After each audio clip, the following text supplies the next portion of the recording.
that brings up a good point, that sometimes the path that people expect for you isn't always the path that maybe you should be going. And I think that, so maybe somebody has something to relate with that, did anybody have something that they did that was very unusual for the time that they were young?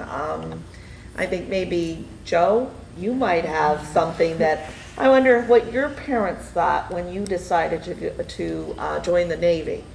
Well, surprisingly, when the Navy approached me to become, or to be maybe enrolled in the first class of officers that the Navy trained as ways during World War II, I received that letter and I thought it was sort of a joke. And I was ready to toss it aside, having seen a few newsreels of the WACs as they were marching in very ugly uniforms. But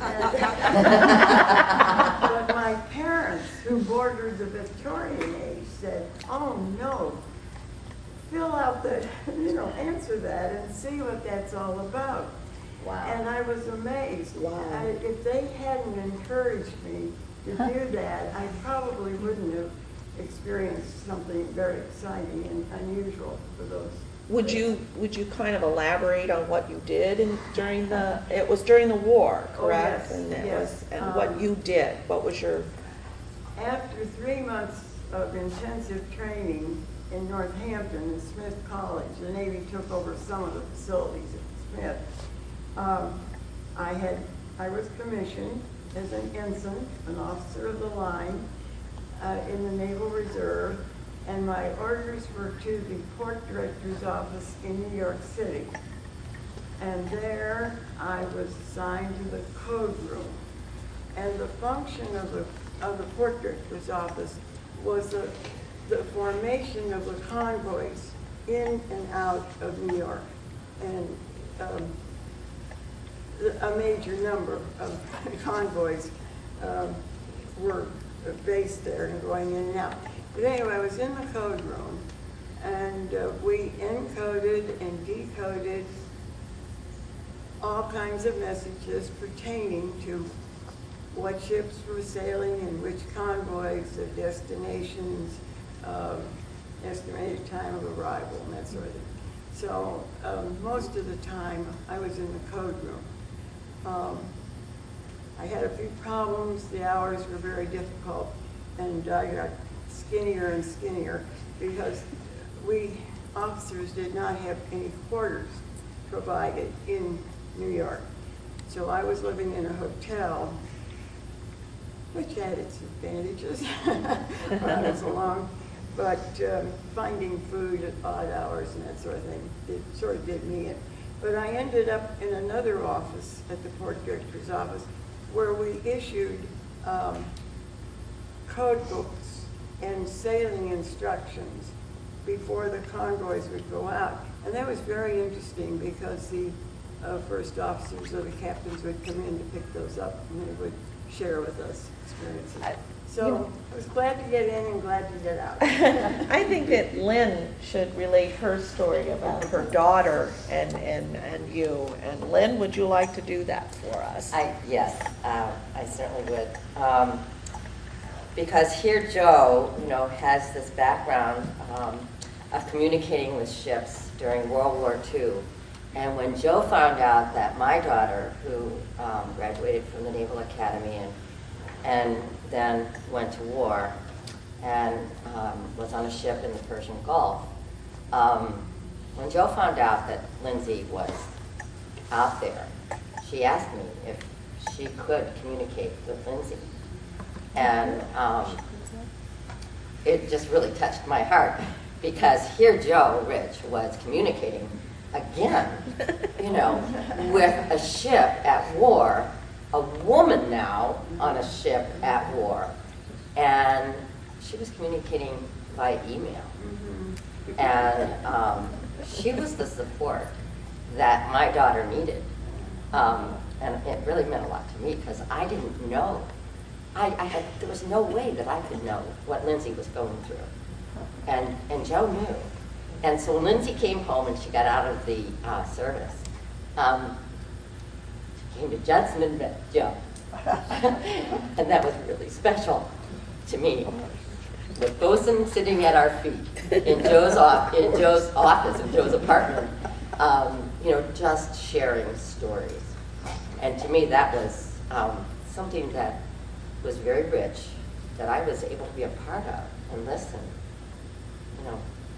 For generations to come, I will share that story with my grandchildren. Well, thank you, Lynn. That was a wonderful story. I just want to tell you we're coming from Judson Park today, and our topic is preparing longevity, women living the longest life.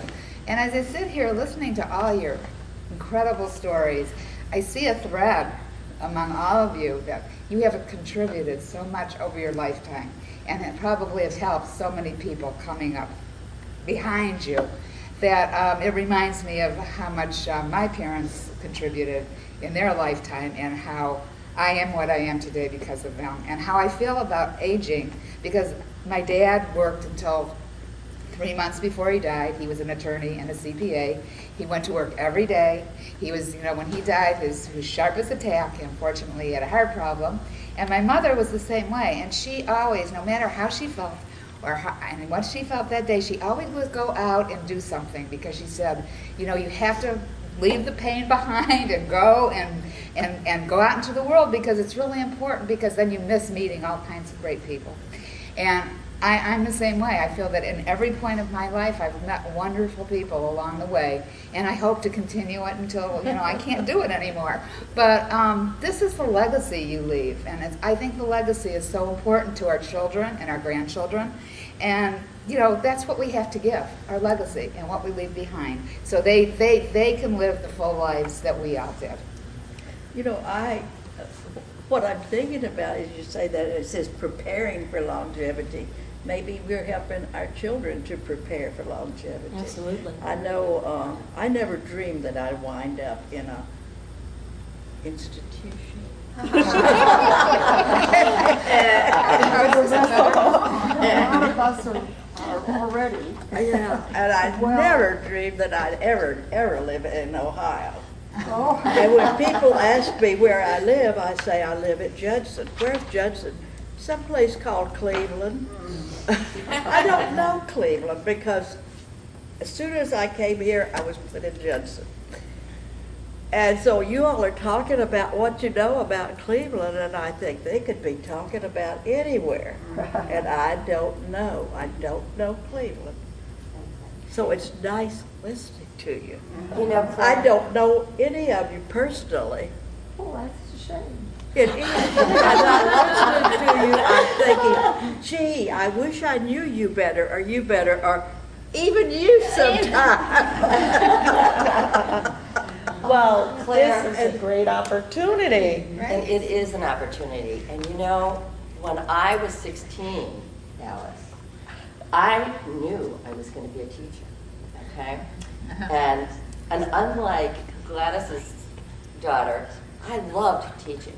I loved it, And then one day, Alice, I was walking in Sugar Inn Falls in front of the dry cleaners there, and like Julie, I had just played tennis, and I was walking, and I was feeling, like I was pretty young, and then I looked in the window, and I thought, who is that woman in the window, and I thought, there's other things I need to do with my life.